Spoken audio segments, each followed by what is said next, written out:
Good morning, and here is this week's Substack that I've called The Shift from Thinking to Being. This comes on the back of many experiences, sessions and meetings this last couple of weeks that have really been pointing to how we want to think our way to freedom, to spiritual freedom in many ways, but actually to attend to some of the other things, to clean the temple, in other words, as I said on a previous video, to clean the temple, to pay attention to emotions and beliefs and stuff is really, almost more worthwhile in some kind of ways, because doing that, something else happens. The constant seeking of the light with the mind, can get us in a lot of trouble in some sort of way. So anyway, it's called The Shift from Thinking to Being. And I've broken it down like this. This is what I said. Awakening is often imagined as a lofty goal to be achieved through effort or intellect. But in truth, it cannot be forced. Spiritual freedom doesn't come from striving to think enlightened thoughts or from chasing external experiences.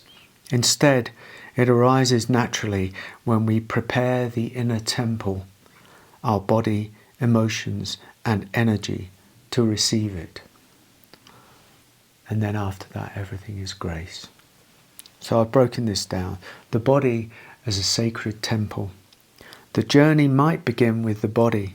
Practices like detoxification, fasting, or cleansing can help align the physical vessel with a deeper process of transformation. These acts of care disrupt the status quo of the body, stirring emotions that have long been buried. This discomfort is not a sign of failure, but an invitation to meet the emotional layers we carry. Healing the emotional body. Many emotions are lodged in the body or held in the subtle energy body field, forming a dense protective armor. Often originating in childhood or life's painful moments, these neglected feelings remain locked away. Releasing them may involve catharsis, bodywork, or therapeutic approaches such as primal therapy or rebirthing. As these dense energies are released, the body and heart become lighter, more open, and ready to embrace something new. Letting go of beliefs. Rigid beliefs about who we are and how the world works must also be released. The mind's need to define, control, and categorize only limits freedom. When these mental structures dissolve, space opens for a deeper transformation to occur, a process akin to the phoenix arising from the ashes. Beyond the mind. True spiritual awakening cannot be achieved through mental effort. Even the most enlightened thoughts are inadequate for such a profound shift. Awakening happens when we let go of the mind's grasp and surrender to something greater. This is a shift from thinking to being, a visceral, embodied knowing of the divine truth within. A space for grace. As we clean and prepare the inner temple, grace takes over. We realize that what we seek is not outside of us. It is already here. Awakening is not about adding something to ourselves, but removing the barriers that obscure our innate divine nature. The path of transformation is not a task to complete or a goal to achieve.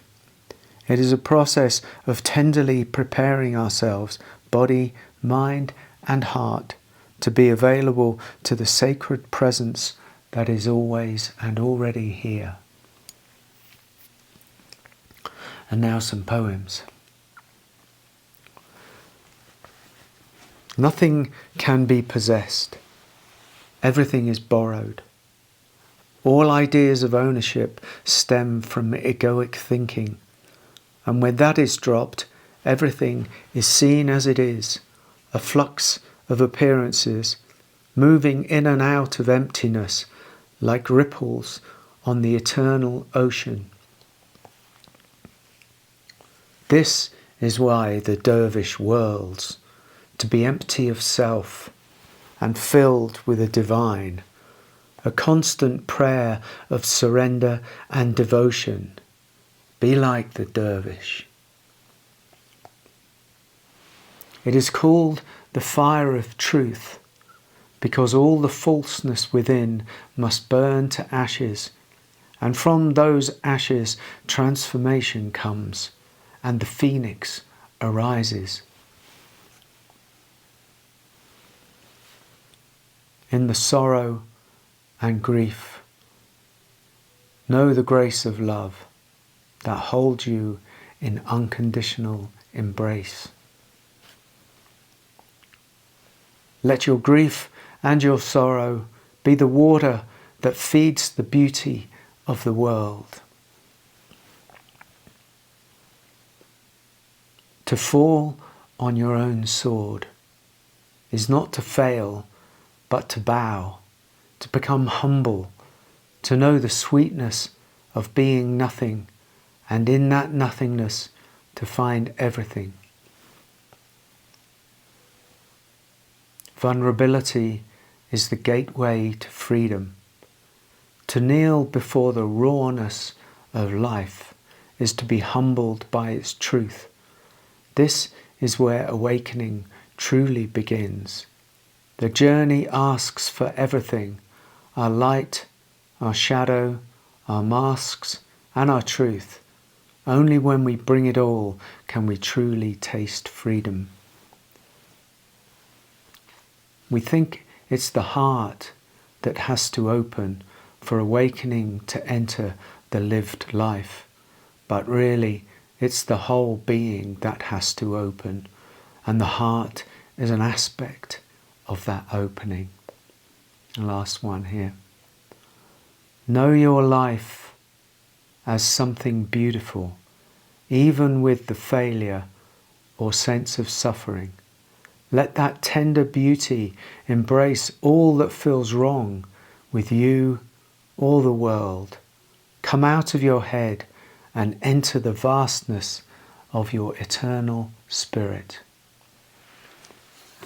Thanks.